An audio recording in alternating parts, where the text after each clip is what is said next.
பொன்மனச்செம்மல் புரட்சி தலைவர் எம்ஜிஆர், இதயம் புரட்சி தலைவி அம்மா தெய்வத்தை வணங்கி கிருஷ்ணகிரி நாடாளுமன்ற தொகுதி தேர்தல் பிரச்சார கூட்ட நிகழ்ச்சியிலே கலந்து கொண்டு சிறப்பான தலைமை உரையாற்றிய முன்னாள் அமைச்சர், கழகத்தினுடைய துணை பொதுச் செயலாளர், மதிப்புக்கும் மரியாதைக்கும் உரிய அண்ணன் திரு KP முனுசாமி அவர்களே, இங்கே வரவேற்புரை ஆற்றிய கிருஷ்ணகிரி கிழக்கு மாவட்ட செயலாளர் சட்டப்பேரவை உறுப்பினர் சகோதரர் திரு K அசோக்குமார் அவர்களே, கிருஷ்ணகிரி மேற்கு மாவட்ட கழக செயலாளர் முன்னாள் அமைச்சர் சகோதரர் P பாலகிருஷ்ண ரெட்டி அவர்களே, கழக பொதுக்குழு உறுப்பினர் சகோதரர் TM தமிழ்ச்செல்வம் MLA அவர்களே, முன்னாள் MLA அண்ணன் டாக்டர் கோ சமரசம் அவர்களே, முன்னாள் MLA மரியாதைக்கு திரு KE கிருஷ்ணமூர்த்தி அவர்களே, கிருஷ்ணகிரி கிழக்கு மாவட்ட கழக முன்னாள் செயலாளர் திரு S தென்னரசு அவர்களே, முன்னாள் MP திரு C பெருமாள் அவர்களே, முன்னாள் கிருஷ்ணகிரி மாவட்ட செயலாளர் திரு கோ ரவிச்சந்திரன் அவர்களே, முன்னாள் MLA திருமதி மனோரஞ்சிதம் நாகராஜன் அவர்களே, முன்னாள் MLA திரு CV ராஜேந்திரன் அவர்களே, முன்னாள் MLA திரு K முனி வெங்கடப்பன் அவர்களே, கிருஷ்ணகிரி நகரக்கழக செயலாளர் சகோதரர் திரு PNA கேசவன் அவர்களே, கூட்டணி கட்சியில் அங்கம் வைக்கின்ற நிர்வாகிகள், தேசிய முற்போக்கு திராவிட கழகத்தைச் சேர்ந்த கிருஷ்ணகிரி கிழக்கு மாவட்ட செயலாளர் திரு சீனிவாசன் அவர்களே, மேற்கு மாவட்ட செயலாளர் திரு முருகேசன் அவர்களே, மாநகர் மாவட்ட செயலாளர் திரு ராமச ரெட்டி அவர்களே மற்றும் திரு M முருகேசன் அவர்களே, STB கட்சியுடைய சேர்ந்த கிருஷ்ணகிரி கிழக்கு மாவட்ட தலைவர் திரு அஸ்கர் அலி அவர்களே, மேற்கு மாவட்ட தலைவர் திரு சானவாஸ் அவர்களே, புதிய தமிழக கட்சியைச் சேர்ந்த மாவட்ட செயலாளர் திரு மாரி அவர்களே, தமிழ் மாநில முஸ்லிம் லீக் கட்சியைச் சேர்ந்த மாவட்ட செயலாளர் திரு அமீர் ஹுசேன் அவர்களே, மேடையிலே வீட்டுகின்ற கழகத்தினுடைய முன்னோடி நிர்வாகிகளே, வாரியிருந்து சிறப்பித்துக் கொண்டிருக்கின்ற ஒன்றிய கழக செயலாளர்களே, நகர கழக செயலாளர்களே, பேரூர் கழக செயலாளர்களே, உள்ளாட்சி பிரதிகளே, முன்னாள் கூட்டுறவு சங்க நிர்வாகிகளே, கழகத்திலே பல்வேறு பொறுப்புகளை வைக்கின்ற நிர்வாகிகளே, கழக உடன்பிறப்புகளே, கூட்டணி கட்சியைச் சேர்ந்த தலைவர்களே, நிர்வாகிகளே, தொண்டர்களே, வாரியிருந்து சிறப்பித்துக் கொண்டிருக்கின்ற வாக்காளர் பெருமக்களே, பெரியோர்களே, தாய்மார்களே, பத்திரிகையாளர், ஊடகங்களே, அத்தனை பேருக்கும் என்னுடைய முதற்கண் நன்றி கலந்த வணக்கத்தை உரித்தாக்கின்றேன். எங்கே எனக்கு முன்னாலே நம்முடைய துணை பொதுச் செயலாளர்கள் அழகாக சுருக்கமாக பேசினார்கள். இன்றைக்கு அனைத்து இந்திய அண்ணா திராவிட முன்னேற்ற கழகம் ஒரு வலிமையான கட்சி. இன்றைக்கு தமிழகத்திலே அதிக உறுப்பினர் கொண்ட ஒரே கட்சி அனைத்து இந்திய அண்ணா திராவிட முன்னேற்ற கழக கட்சி ஒன்றுதான். வேற எந்த கட்சிக்கும் 2,06,00,000 தொண்டர்கள் கிடையாது. அதே போல 30 ஆண்டு காலம் ஆட்சி செய்த கட்சி ஒரே கட்சி தமிழ்நாட்டில் அதிமுக கட்சி ஒன்றுதான். இன்றைக்கு அனைத்து இந்திய அண்ணா திராவிட இன்றைக்கு சார்பாக மதுரையிலே வீர வரலாற்றின் பொன்விழா எழுச்சி மாநாடு இந்தியாவே வியக்கின்ற அளவிற்கு, தமிழ்நாடு திரும்பி பார்க்கின்ற அளவிற்கு பிரம்மாண்டமான மாநாட்டை நடத்தி முடித்து காட்டுகின்றோம். ஆக இன்றைக்கு பத்திரிகைகளும் ஊடகங்களும் ஏதோ கருத்தை சொல்லிக் கொண்டிருக்கின்றார்கள். அதிமுகவுக்கு கூட்டணி பலமில்லை என்று சொல்லுகிறார்கள். இங்கே வந்து பாருங்கள், மக்களுடைய பலத்தை பாருங்கள். இதுவே அதிமுக வெற்றிக்கு சாட்சி. இன்றைய தினம் அனைத்து இந்திய அண்ணா திராவிட முன்னேற்ற கழகம் ஒரு வலிமையான இயக்கம். இந்த வலிமையான இயக்கத்திலே குறைத்து மதிப்பிட்டுக் கொண்டிருக்கின்றார்கள். நான் வருகின்ற பொழுது சாலையின் இருபுறங்களிலும் மக்கள் வெள்ளம். இங்கே வந்து பார்த்தா அரங்கமே நிரம்பி வழிந்து கொண்டிருக்கின்ற காட்சியை நாம் பார்க்கிறோம். ஆகவே மக்கள் எழுச்சியே நம்முடைய வேட்பாளர் வெற்றி என்பதை பறைசாற்றுகிறது. இங்கே அனைத்து இந்திய அண்ணா திராவிட முன்னேற்ற கழகத்தின் சார்பாக கிருஷ்ணகிரி நாடாளுமன்ற வேட்பாளராக அறிவித்தார் ஜேபி என்கின்ற திரு வி ஜெயபிரகாஷ் அவர்களை நிறுத்தப்பட்டிருக்கின்றோம். அவர் நல்லவர், திறமையானவர், பல மொழிகளே பேசக்கூடியவர். இந்த கிருஷ்ணகிரி நாடாளுமன்ற தொகுதிக்கு உட்பட்ட பகுதியிலே மத்திய அரசிடமிருந்து என்னென்ன திட்டங்களை பெற முடியுமோ அந்த திட்டத்தை பெற்று இந்த மாவட்டமும் இந்த நாடாளுமன்ற தொகுதியும் இருக்கின்ற மக்களுக்கு நன்மை கிடைக்க பாடுபடுவார். ஆகவே அறிவிச்சவர் ஜேபி வி ஜெயபிரகாஷ் அவர்களுக்கு இரட்டை சின்னத்திலே வாக்களித்து அவரை வெற்றி பெற செய்யுங்கள். நம்ம சின்னம் பொன்மனச்சம்பல் புரட்சி தலைவர் எம்ஜிஆர் சின்னம், மாண்பு அம்மாவின் சின்னம், உங்கள் சின்னம் வெற்றி சின்னம். ஆக வெற்றி சின்னத்திற்கு இரட்டலையிலே வாக்களித்து அவரை பல லட்ச வாக்கு வித்தியாசத்திலே வெற்றி பெற செய்ய வேண்டும் என்று உங்களை எல்லாம் இருகரம் கூப்பி வேண்டி அன்போடு கேட்டுக்கொள்கிறேன். இன்றைய தினம் பல அரசியல் கட்சிகள் கச்சத்தீவு பிரச்சனை பற்றி பேசிக் கொண்டிருக்கின்றார்கள். எண்ணி பார்க்க வேண்டும். 1974ஆம் ஆண்டு மத்தியிலே காங்கிரஸ் ஆட்சி, மாநிலத்திலே திமுக ஆட்சி. மத்தியிலும் மாநிலத்திலும் காங்கிரசும் திமுகவும் ஆண்டு கொண்டிருந்தன. 1974 நம்முடைய இந்தியாவுக்கு உட்பட்ட தமிழ்நாட்டுக்கு அருகில் இருக்கின்ற கச்சத்தீவை இலங்கைக்கு தாரை வார்த்தது காங்கிரஸ் கட்சியும் திமுக கட்சியும். ஆனால் அதை தடுத்து நிறுத்துவதற்கு நம்முடைய இதயம் புரட்சி தலைவி அம்மா அவர்கள் எவ்வளவோ முயற்சி செய்தார்கள். 2008ஆம் ஆண்டு இதயம் புரட்சி தலைவி அம்மா அவர்கள் கச்சத்தீவை மீட் எடுப்பதற்காக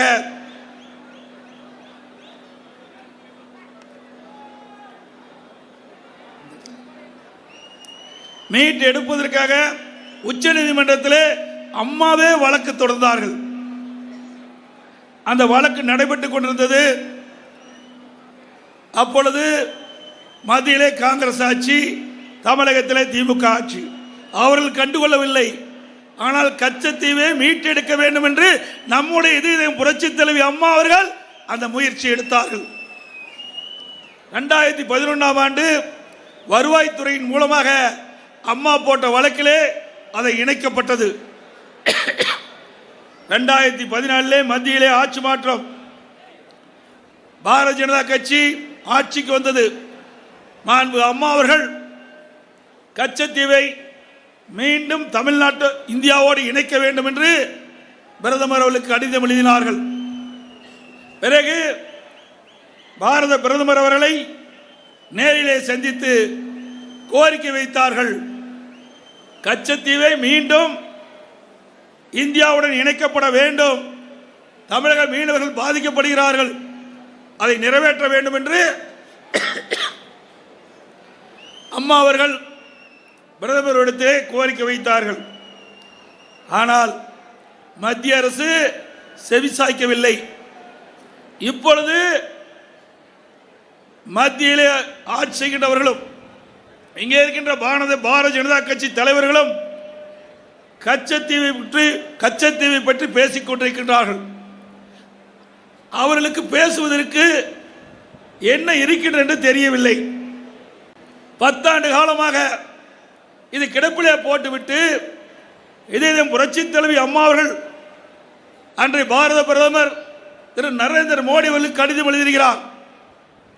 அன்றைய பாரத பிரதமர் திரு மோடி அவர்களிடத்திலே நேரடியாக கச்சத்தீவை இந்தியாவுடன் இணைக்கப்பட வேண்டும் என்று கோரிக்கை வைக்கின்றார்கள். ஆனால் அதற்கு தீர்வு காணவில்லை. இன்றைக்கு அரசியல் சூழ்நிலையின் காரணமாக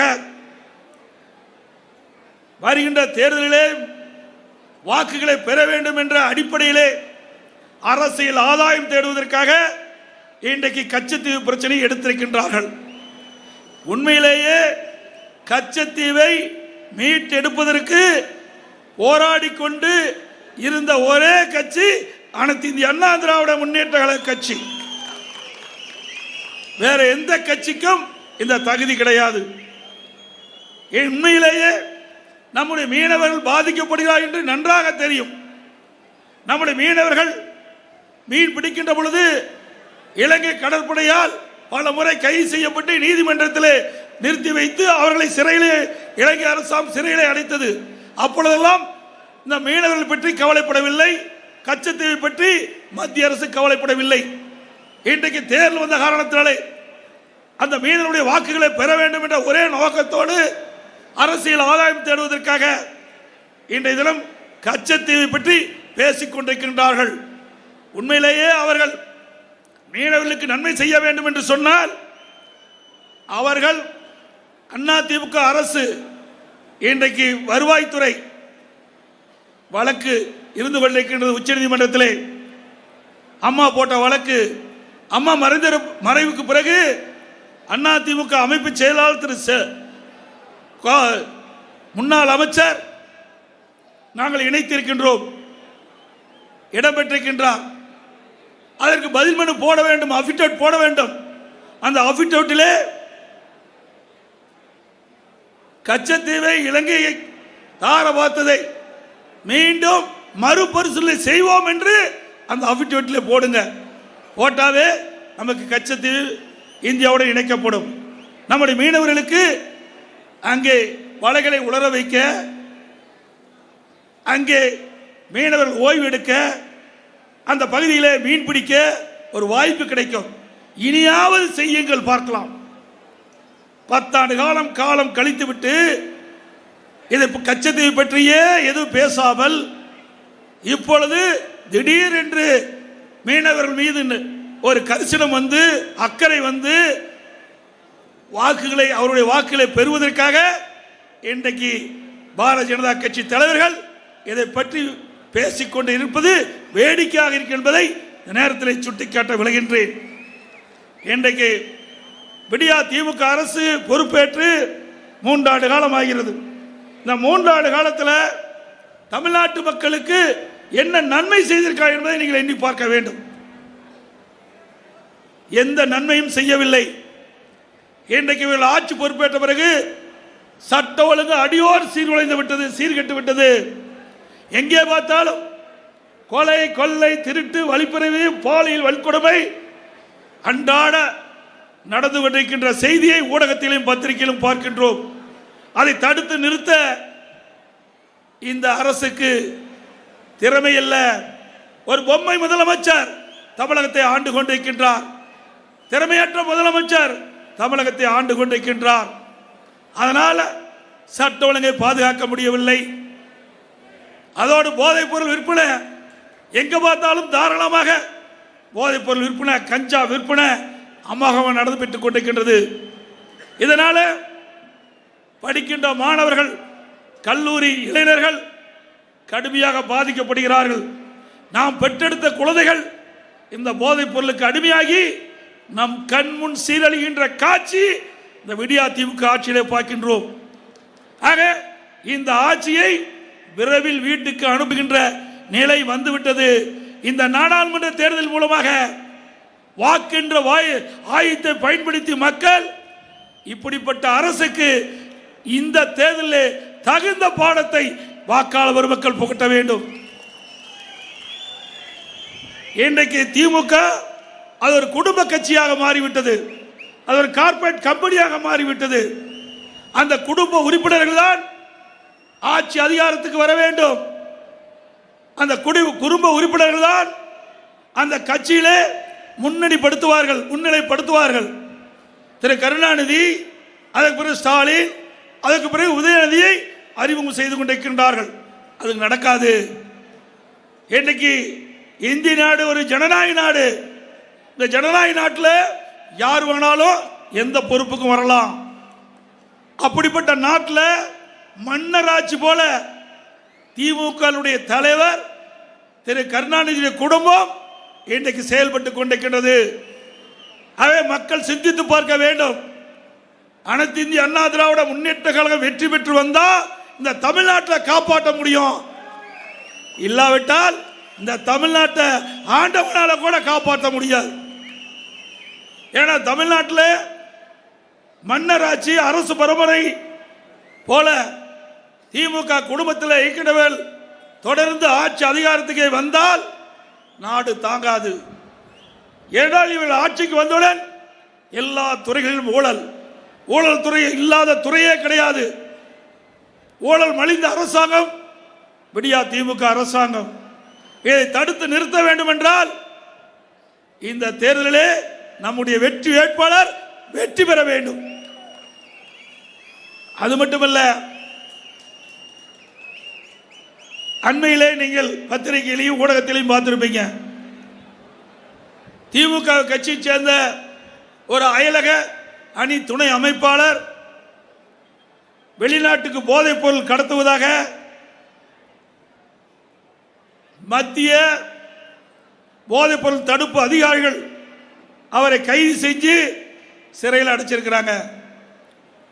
அந்த வெளிநாட்டுக்கு போதைப் பொருள் 2000 கோடி மதிப்புள்ள போதைப் பொருளை இன்றைய தினம் அவர்கள் கண்டுபிடித்திருக்கின்றார்கள். அந்த நபர் யாரோடு இருக்கின்றார் என்பதை நீங்கள் பாருங்கள்.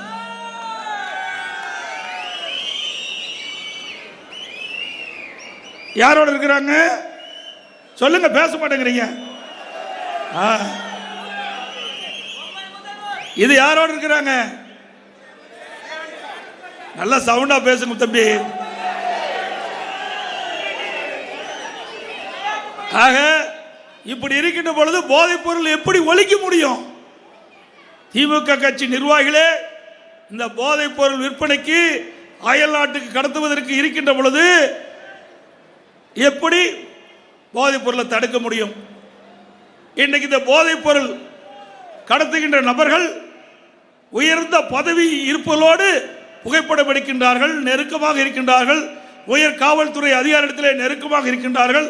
அப்படி இருக்கின்ற பொழுது அவர்களை யார் போய் நெருங்க முடியும்? ஆக திராவிட முன்னேற்ற கழகத்தில் இருக்கின்ற நிர்வாகிகள் தான் இந்த போதைப் பொருளிலே ஈடுபட்டிருக்கார்கள் என்பது நிரூபணமாகிவிட்டது. அதோட திமுகவை பொறுத்த வரைக்கும் போதைப் பொருள் மட்டுமல்ல, கள்ளச்சாராயம் பெருகிவிட்டது. இன்றைக்கு செங்கல்பட்டு மாவட்டத்தில் கள்ளச்சாராயம் குடித்து பல பேர் இறந்து விட்டார்கள். அதனுடைய வேடிக்கை என்னவென்றால், கள்ளச்சாராயம் காய்ச்சி விற்றவர் இறந்து விட்டார், அவருக்கு 10 லட்சம் கொடுக்குறாங்க. கள்ளச்சாராயம் காய்ச்சி விற்கின்ற ஒருவர் அந்த கள்ளச்சாராயம் குடித்து இறந்தவருக்கு 10 லட்சம். சிந்திச்சு பாருங்க. ஆக போதைப் பொருளை தடுக்க முடியவில்லை, கள்ளச்சாராயத்தை தடுக்க முடியவில்லை. இப்படிப்பட்ட அரசாங்கம் தேவைதானா? தேவைங்களா? அதோட இந்த போதைப் பொருள் நடமாட்டத்தை கட்டுப்படுத்த வேண்டும் என்று சொல்லி ஒரு டிஜிபி அவர்கள் கஞ்சா ஆபரேஷன் என்று ஒரு திட்டத்தை அறிவித்தார். திரு சைலேந்திர பாபு அவர்கள் இந்த திட்டத்தை அறிவித்தார். கஞ்சா ஆபரேஷன் 2.0, கஞ்சா ஆபரேஷன் 3.0, கஞ்சா ஆபரேஷன் 4.0. இப்படி அவர் டிஜிபியா இருக்க வரைக்கும் ஓ போட்டுக்கிட்டு ரிட்டையர் ஆகி போயிட்டார். ஏன்னா விற்கிறது பூரா திமுக காரர். அப்ப எங்க போய் கஞ்சாவை கட்டுப்படுத்த முடியும்? ஆக போதைப் பொருள் தமிழகத்திலே நிறைந்த மாநிலமாக இன்றைக்கு காட்சி அளிக்கின்றது.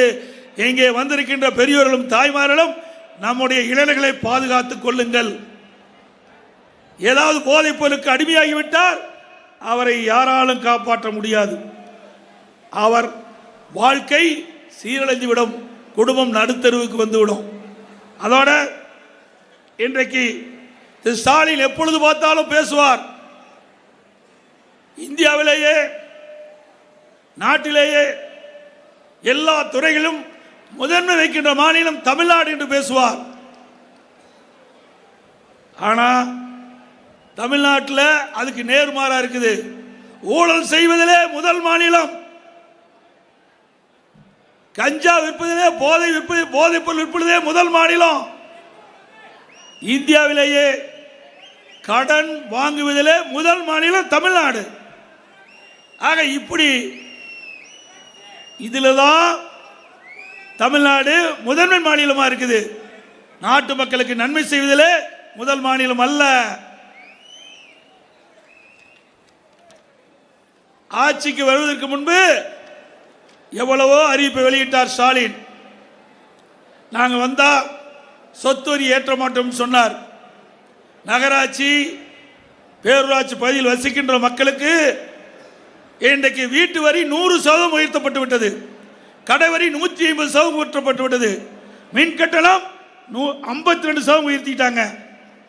ஆக இப்படி வரி மேல் வரி போட்டு மக்களை வாட்டி வதைக்கின்ற அரசு விடியா திமுக அரசு. அதோடு கட்டுமான பொருட்கள் விலை, சிமெண்ட் விலை அண்ணா திமுக ஆட்சியில் கிட்டத்தட்ட 190 ரூபாய்க்கு விற்பனை செஞ்சுட்டு இருந்தது. இன்னைக்கு ஒரு மூட்டை விலை, ஒரு மூட்டை சிமெண்ட் விலை 360 ரூபாய். ஜல்லி விலை உயர்ந்து போச்சு, செங்கல் விலை உயர்ந்து போச்சு, கம்பி விலை உயர்ந்து போச்சு, கட்டுமான பொருட்கள் விலை மின்னை முட்டுகிற அளவுக்கு உயர்ந்து போச்சு. தேர்தல் அறிக்கையில் சொல்லியிருந்தாங்க, கட்டுமான பொருட்கள் விலை உயர்கின்ற பொழுது அத்தியாவசிய பட்டியலில் சேர்க்கப்பட்டிருக்கிறது, விலை குறைப்பதற்கு நடவடிக்கை எடுப்போம் என்று சொன்னாங்க. நான் சட்டமன்றத்திலையும் பேசினேன், அண்ணன் கேபிஎம் அவர்களும் பேசினாங்க. ஆனால் இன்று வரை விலை குறைக்கவில்லை. இதனால வீடு கட்டுவோர் கனவுல வீடு கட்டிக்கலாம், நனவுல வீடு கட்ட முடியாது. அப்படிப்பட்ட ஒரு ஆட்சி விடியா திமுக ஆட்சி. அதோட 2021 சட்டமன்ற தேர்தல் போது திமுக அறிக்கை 520 அறிவிப்பு வெளியிட்டார். ஏற்கனவே அண்ணன் சொன்ன மாதிரி அதில் 10% அறிவிப்பு தான் நிறைவேற்றுகிறாங்க. மீதி 90% அறிவிப்புகள் இதுவரைக்கும் நிறைவேற்றப்படவில்லை. இன்னைக்கு 100 நாள் வேலை திட்டத்தை 150 நாளாக உயர்த்துன்னு சொன்னாங்க. உயர்த்திருக்காங்களாமா? எனக்கு முன்னாலே அண்ணன் சொன்னாரு, கேஸ் சிலிண்டர் மானியம் 100 ரூபா குறைப்புன்னு இருக்காங்க. குறைச்சாங்களா? சக்கரை குடும்ப அட்டைக்கு 1 கிலோ இருந்து 2 கிலோவாக உயர்த்தப்படும் சொன்னாங்க. உயர்த்திருக்காங்களா? பெட்ரோல் டீசல் விலை குறைக்குன்னு சொன்னாங்க. பெட்ரோலுக்கு மட்டும் 3 ரூபா குறைச்சாங்க, டீசலுக்கு குறைக்கல. இதனால விவசாயிகள் பயன்படுத்துகின்ற பம்பு செட்டுகள், அதோட விவசாயிகள் பயன்படுத்துகின்ற டிராக்டர்கள், இதையெல்லாம் கூடுதல் விலை போட்டு தான் டீசல் பயன்படுத்தி வேளாண் பணி மேற்கொள்ள முடியும். லாரிகள் இந்த டீசல் உயர்வுனால லாரியுடைய வாடகை உயர்ந்து போச்சு. இதனால பொருட்களுடைய விலை உயர்ந்து போச்சு. ஆக டீசல் உயர்ந்தா அத்தியாவசிய பொருட்களுடைய விலை தானா உயரும். இப்படி இந்த விடியா திமுக ஆட்சி பொறுப்பேற்ற பிறகு எல்லா வகையிலும் விலை உயர்ந்திருக்கின்றது. ஆகவே நாங்கள் தொடர்ந்து வலியுறுத்தி கொண்டிருக்கின்றோம், மத்திய அரசு டீசல் விலையும் பெட்ரோல் விலையும் குறைக்கப்பட வேண்டும். வெளிநாட்டிலிருந்து கச்சா எண்ணெய் இறக்குமதி செய்கிறாங்க. இறக்குமதி செய்கின்ற அந்த கச்சா எண்ணெயினுடைய விலை மிக மிக குறைவு. ஆனால் அதுக்கு 70% வரி போட்டு இன்றைய தினம் இந்தியாவில் அதிகமான விலைக்கு விற்கக்கூடிய சூழ்நிலை மத்திய அரசினால் வந்துள்ளது. மாநில அரசு விலை குறைக்கல. மாநில அரசை பொறுத்த வரைக்கும் அவர்களும் வரி போடுறாங்க. அந்த வரி குறைச்சா ஒரு டீசல் விலை குறையலாம். அண்டை மாநிலம் ஆந்திரா, பாண்டிச்சேரி 1 லிட்டருக்கு 8 ரூபா குறைச்சிருக்கிறாங்க. ஆனால் தமிழ்நாடு முதலமைச்சர் தேர்தல் நேரத்தில் கொடுக்கப்பட்ட வாக்குறுதியை நிறைவேற்ற மறுக்கிறார். டீசல் விலை குறைச்சா அத்தியாவசிய பொருள் விலை குறையும், உணவுப் பொருட்களுடைய விலை குறையும். அதையும் செய்யாத முதலமைச்சர் விடியா திமுக முதலமைச்சர். அதோட எங்க பார்த்தாலும் நீட் தேர்வு ரத்துன்னு எப்பொழுதும் சொல்லிக் கொண்டிருக்கின்றார். நீட் தேர்வை கொண்டு வந்தது மத்தியிலே ஆண்ட காங்கிரஸ் ஆட்சியும் மத்தியிலே அமைச்சரவையில் இருந்த திமுக தான். 2010 December 21 medical council of India gazette notification போட்டாங்க. அப்பொழுதுதான் நீட் தேர்வு வந்தது. நீட் தேர்வை கொண்டு வந்தது காங்கிரசும் திமுகவும். அதை தடுத்து நிறுத்த முயற்சி செஞ்சது அண்ணா திமுக. இன்றைய தினம் என்ன? நீட் தேர்வு ரத்து செய்வதற்காக ஒரு போராட்டத்தை நடத்தி கொண்டிருக்கின்றார்கள். மக்களை ஏமாற்று வேலை. அதோடு தேர்தல் நேரத்திலே திரு ஸ்டாலின் தேர்தல் அறிக்கையிலே குறிப்பிட்டிருக்கின்றார், திமுக ஆட்சிக்கு வந்தவுடன் முதல் கையெழுத்து நீட் தேர்வு ரத்து செய்யப்படும். 3 ஆண்டு காலம் ஆகிவிட்டது, ரத்து செய்யல. திரு உதயநிதி ஸ்டாலின் பேசுகிறார், நீட் தேர்வை ரத்து செய்வதற்கு எங்களிடத்தில் ரகசியம் இருக்கு என்று சொல்கிறார். இதுவரைக்கும் ரகசியத்தை வெளிப்படுத்தவே இல்லை. ஆக மக்களை தந்திரமாக ஏமாற்றுகின்ற ஒரே கட்சி திமுக கட்சி. ஆனா அண்ணா திமுக அப்படி அல்ல. கொடுக்கப்பட்ட வாக்குறுதி முழுவதும் நிறைவேற்றுகின்ற ஒரே கட்சி, ஒரே அரசாங்கம் அண்ணா திமுக அரசாங்கம் ஒன்றுதான். இந்த பகுதி வேளாண் பகுதி, தொழிற்சாலை நிறைந்த பகுதி, வேளாண் பெருமக்கள் நிறைந்த பகுதி, தொழிற்சாலை நிறைந்த பகுதி. இரண்டிலுமே அண்ணா திமுக அரசு அதிகமாக கவனம் செலுத்துது. வேளாண் பெருமக்கள் அவளுக்கு தேவையான வருமானத்தை ஈட்ட வேண்டும், அதற்கு உண்டான நடவடிக்கை. வேளாண் தொழிலாளிகளுக்கு தேவையான திட்டங்கள் கொடுப்பது. அதே போல தொழிற்சாலைகள், புதிய புதிய தொழிற்சாலைகள் தமிழகத்துக்கு வர வேண்டும், படித்தவர்களுக்கு வேலைவாய்ப்பு கிடைக்க வேண்டும், அதிலே முழு கவனம். ஆக இரண்டிலுமே இந்த மாவட்டத்திற்கு தனி கவனம் செலுத்திய அரசாங்கம் அண்ணா திமுக அரசாங்கம், அண்ணா திமுக கட்சி. புரட்சி தலைவி அம்மா இருக்கின்ற பொழுது 2015 தொழில் முதலீட்டாளர் மாநாட்டை நடத்தினாங்க. 2,62,200,000 கோடி தொழில் முதலீட்டை ஈர்த்தாங்க. அம்மாவுடைய அரசு 2019 ஜனவரி மாதம் தொழில் முதலீட்டாளர் மாநாட்டை சென்னையில் நடத்தி சுமார் 3,05,000 கோடி தொழில் முதலீட்டை ஈர்த்து 304 தொழிலுக்கு புரிந்துணர்வு ஒப்பந்தம் போட்டோம். அண்ணா திமுக அரசு போட்ட புரிந்துணர்வு ஒப்பந்தம் தான் இப்போ அந்த பணியெல்லாம் நடந்துகிட்டு இருக்குது. இதனால பல லட்சம் இளைஞர்களுக்கு வேலை வாய்ப்பு கிடைக்குது. இது அண்ணா திமுக அரசுடைய சாதனை. இதே திமுக அரசும் தொழில் முதலீட்டாளர் மாநாட்டை நடத்தினாங்க. பல லட்சம் கோடிக்கு தொழில் முதலீட்டை ஈர்த்ததாக பத்திரிகை விளம்பரம். நாங்கள் வெள்ளை அறிக்கை கேட்டோம், தமிழ்நாட்டில் என்னென்ன புதிய தொழில் வருகிறது, அதனால் எவ்வளோ வேலை வாய்ப்பு கிடைக்கும் அப்படின்னு ஒரு வெள்ளை அறிக்கை கேட்டோம். இது வரைக்கும் வெளியிடவே இல்லை, அத்தனையும் பொய். அது மட்டும் இல்ல, திரு ஸ்டாலின் அண்மையிலே ஸ்பெயின் நாட்டுக்கு சென்றார் தொழில் முதலீட்டு ஈர்க்க. ஸ்பெயின் நாட்டிலேயே பொருளாதாரம் நலிவடைந்து இருக்குது. அங்க போய் தொழில் முதலீட்டாரை ஈர்க்கதாக சொல்லி நம்முடைய தமிழ்நாட்டில் இருக்கிற தொழிலதிபர்களை ஸ்பெயினுக்கு வரவழைத்து அங்கே புரிந்துணர்வு ஒப்பந்தம் போட்ட முதலமைச்சர் தான் இன்றைய முதலமைச்சர் ஸ்டாலின். எப்படியெல்லாம் மக்களை ஏமாத்துறாங்க பாருங்க. அதோட நெல்லுக்கும் கரும்புக்கும் ஆதார விலை கொடுப்புன்னு சொன்னாங்க. நெல்லுக்கு திமுக அரசு ஆட்சிக்கு வந்த கூண்டாலுக்கு 2,500 ரூபாய் கொடுக்குறாங்க, கொடுக்கல. கரும்புக்கு ஆதார விலை 4,000 ரூபாய் கொடுக்குன்னு சொன்னாங்க, அதுவும் கொடுக்கல. ஆக அத்தனையுமே பொய். இந்த திமுக ஆட்சியில் மக்களுக்கு எந்த நன்மை கிடைக்கல.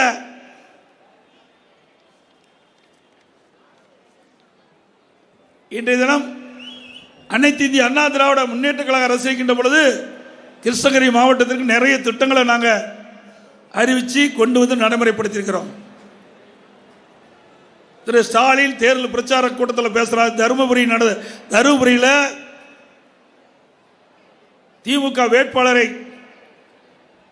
அறிமுகம் செய்து அந்த கூட்டத்தில் பேசுகின்ற பொழுது கடந்த 10 ஆண்டு காலம் அண்ணா திமுக ஆட்சி இருண்ட ஆட்சின்னு சொல்லியிருக்கிறார். திரு ஸ்டாலின் அவர்களே, கடந்த 10 ஆண்டு காலம் அண்ணா திமுக ஆட்சி ஒரு பொற்கால ஆட்சி என்பதை இந்த நேரத்தில் சுட்டி காட்டுகிறேன். நான் ஏற்கனவே பல கூட்டத்தில் பேசியிருக்கிறேன். எந்த அடிப்படையில் அண்ணா திமுக ஆட்சி இருண்ட ஆட்சின்னு சொல்றீங்க? 3 ஆண்டுல திரு ஸ்டாலின் முதலமைச்சராகி 3 ஆண்டுல என்னென்ன திட்டங்களை கொண்டு வந்தவர் என்று நீங்கள் பட்டியலிட்டு சொல்லுங்க. கடந்த 10 ஆண்டுகள் அனைத்து இந்திய அண்ணா திராவிட முன்னேற்ற கழக ஆட்சி நடைபெற்ற பொழுது என்னென்ன திட்டங்களை நாங்கள் நாட்டு மக்களுக்கு கொண்டு வந்திருக்கின்றோம் என்பதை நாங்கள் பட்டியலிட்டு சொல்கிறோம். இதுவரைக்கும் பதிலே இல்லை. ஏன்னா அவருக்கு தெரிஞ்சா தானே சொல்றதுக்கு. ஆனால் அண்ணா திமுக ஆட்சியிலே இந்த மாவட்டத்தில் நடைபெற்ற பணிகள் சிலவற்றை இந்த நேரத்திலே சுட்டிக்காட்ட விளைகின்றேன். அம்மாவின் அரசு 2019 ஆண்டு மின்சார கொள்கை என்று உருவாக்கப்பட்டு இன்றைக்கு அந்த மின்சார கொள்கையின் மூலமாக இந்த மாவட்டத்திலே புதிய தொழில் தொடங்க அதிமுக அரசு நடவடிக்கை எடுக்கப்பட்டது. அதனால் ஒசூரில் எர்தர் எனர்ஜி நிறுவனம், போச்சம்பள்ளியில் ஓலா நிறுவனம் மின்சார இருசக்கர வாகன உற்பத்தியை அதிமுக அரசு அறிவிக்கப்பட்ட அந்த திட்டத்தின் மூலமாக இந்த தொழிற்சாலை வந்தது. அதிமுக அரசு பல ஆயிரம் பேருக்கு வேலை வாய்ப்பு கிடைக்குது. அதே போல இன்னைக்கு கிருஷ்ணகிரி பெங்களூர் தேசிய நெடுஞ்சாலை பிரம்மாண்டமான கட்டடம், நீங்க வரும்போது பார்த்துருப்பீங்க. அந்த கிருஷ்ணகிரி பெங்களூர் தேசிய நெடுஞ்சாலையில் போலுப்பள்ளியில் இந்த மாவட்ட மக்களுடைய கோரிக்கை, அண்ணன் KP முனுசாமி மாவட்ட செயலாளர் சட்டமன்ற உறுப்பினருடைய கோரிக்கை ஏற்று அம்மாவுடைய அரசு மருத்துவக் கல்லூரி மருத்துவமனையோட அங்கே 350 கோடியில் கட்டித்தது. இது சாதனை அல்லவா? 350 கோடிங்க. இன்னைக்கு தனியார் மருத்துவமனைக்கு விட கூடுதலான வசதி கூட நாங்கள் மருத்துவமனை கட்டி கொடுத்துருக்கிறோம். அங்கே அறுவை சிகிச்சை செய்ய நவீன கருவிகள் வாங்கி கொடுத்துருக்கிறோம். பிரம்மாண்டமான மருத்துவமனை, அங்கே போய் பார்த்துட்டு வாங்க. எந்த அளவுக்கு அனைத்து இந்திய அண்ணா திராவிட முன்னேற்ற கழக ஆட்சியில் இந்த திட்டத்தை நாட்டு மக்களுக்கு அர்ப்பணித்திருக்கிறோம் என்பது உங்களுக்கு தெரியும். ஆனால் கொண்டு வந்தது நாம, கட்டினது நாம, திறந்து வச்சது ஸ்டாலின், திறந்து வச்சது ஸ்டிக்கர் ஒட்டது ஸ்டாலின். அவர் பேசுறார் அதிமுக ஆட்சி இருண்டாச்சுன்னு. அதே போல ஒசூர் நகராட்சியை மாநகராட்சி ஆக்கியதும் அதிமுக. ஒசூர் மாநகராட்சி உள்ள அரசு மருத்துவமனையை மாவட்ட மருத்துவமனையாக தரம் உயர்த்தப்பட்டதும் அதிமுக. கிருஷ்ணகிரி KRP அணை, அதில் இருக்கிற சட்டரெல்லாம் பழுதாகி போச்சு. அதை 20 கோடி மதிப்பீட்டில் அந்த 8 சட்டரும் புதுப்பித்தது அதிமுக அரசாங்கம். அதிமுக அரசாங்கம் இந்த கிருஷ்ணகிரி நாடாளுமன்ற தொகுதி, கிருஷ்ணகிரி மாவட்டத்தில் நிறைய திட்டங்களை நிறைவேற்றிக்கிறோம். பரூரில் புதிதாக அரசு மகளிர் கலை மற்றும் பொறியியல் கல்லூரி திறக்கப்பட்டது. ஒசூரில் புதிய அரசு கலைக்கல்லூரி துவக்கப்பட்டது. கிளமங்கத்தில் புதிய அரசு பாலிடெக்னிக், ஊத்தங்கரையில் புதிய அரசு பாலிடெக்னிக் கல்லூரி, கோடமாண்டப்பட்டியில் புதிய சுகாதார நிலையம், அனுமந்திரத்தில் புதிய அரசு ஆரம்ப சுகாதார நிலையம், சாம்பல்பட்டியில் புதிய மேம்படுத்தப்பட்ட அரசு ஆரம்ப சுகாதார நிலையம், எட்டிப்பட்டியில் புதிய கால்நடை மருத்துவமனை, ஊத்தங்கரையில் அரசு ஒழுங்குமுறை விற்பனை கூடம், தொட்டமங்குஞ்சி, உரிகம், கரடிகள், குத்துக்கோட்டை ஆகிய இடங்களில் உயர்மட்ட பாலம் 8 கோடியில். இப்படி பல திட்டங்கள்.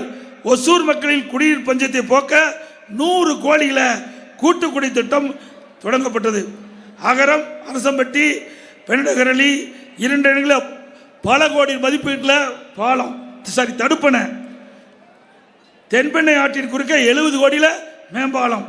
பரூர் தாலுக்கா, பருகூர் தாலுக்கா அளவு 2 கோடியில் கட்டப்பட்டுள்ளது. போச்சம்பள்ளியில் நீதிமன்ற கட்டிடம், பள்ளி வகுப்புகளை, விவசாய கிடங்கள் சுமார் 80 கோடியில் செயல்படுத்தப்பட்டுள்ளது. இப்படி பல திட்டங்கள் அனைத்து இந்திய அண்ணா திராவிட முன்னேற்ற கழக ஆட்சியிலே நிறைவேற்றப்படுகின்ற மகிழ்ச்சியான செய்தியை இந்த நேரத்தில் தெரிவிக்கிறேன்.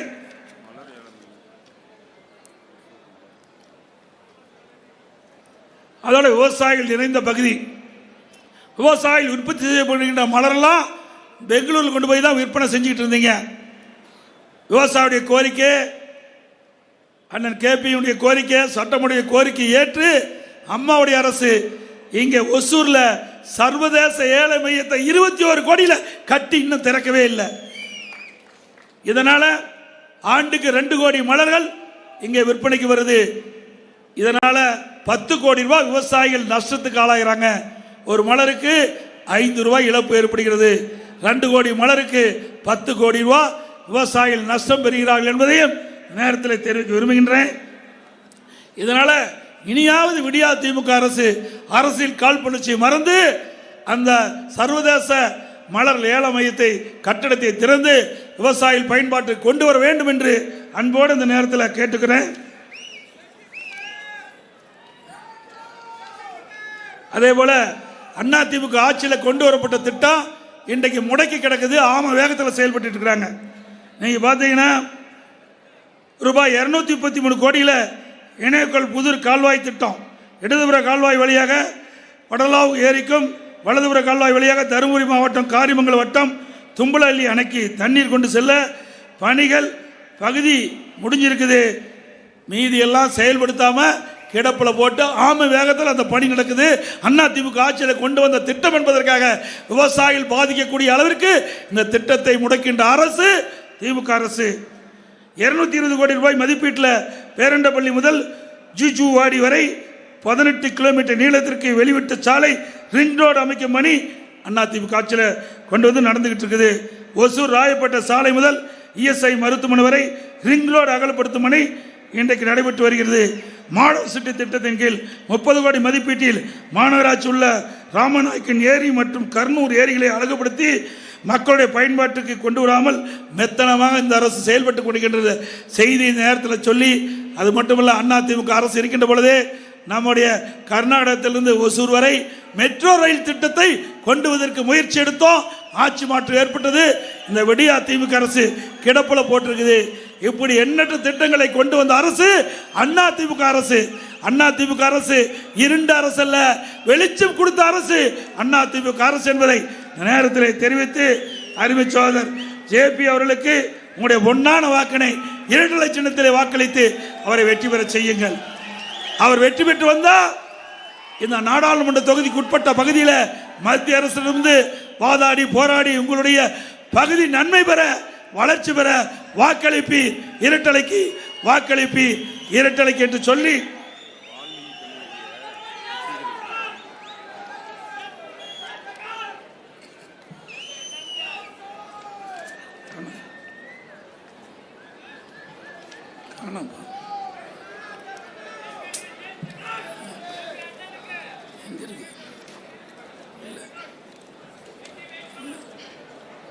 அதே போல அனைத்து இந்திய அண்ணா திராவிட முன்னேற்ற அரசு இருக்கின்ற போது